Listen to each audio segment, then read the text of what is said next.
Praise the lord. ఈరోజు అంశము పక్షులు ఎగురుచు తమ పిల్లలను కాపాడునట్లు. అది 1917 సంవత్సరము. పాలస్తీనా దేశము టర్కీల వశంలో నుండెను.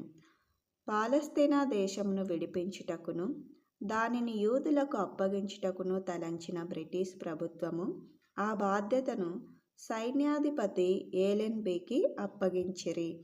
ఏలెన్బీ మిక్కిలి యథార్థమైన క్రైస్తవుడు. ఆయన యెరూషలేములో పెద్ద యుద్ధమును జరుపుటకును ఫిరంగులతో కాల్చి ప్రాకారములను పడగొట్టి సుందరమైన యెరూషలేమును పాడు చేయుటకును ఇష్టపడలేదు.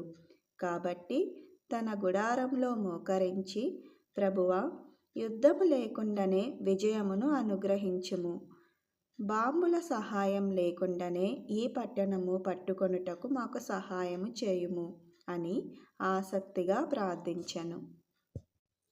మరుసటి దినము తన విమానములను పట్టణముపై ఎగిరి వచ్చినట్లు పంపెను.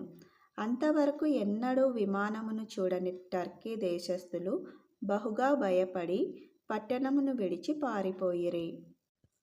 ఒక్క బాంబు కూడా పేల్చవలసిన అవసరత లేకపోయెను.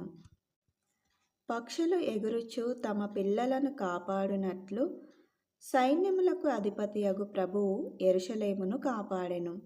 ఆయన యెరూషలేమును మాత్రమే కాదు, తన యందు నమ్మిక ఉంచు ప్రతి వారిని కాపాడును, విడిపించును.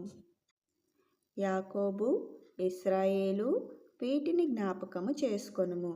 నీవు నా సేవకుడవు, నేను నిన్ను నిర్మించితిని.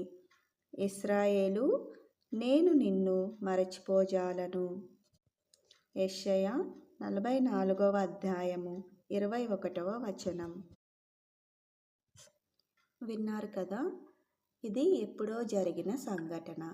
అయినప్పటికీ మన దేవుడు నిన్న నేడు నిరంతరం ఏకరీతిగా ఉన్నాడు.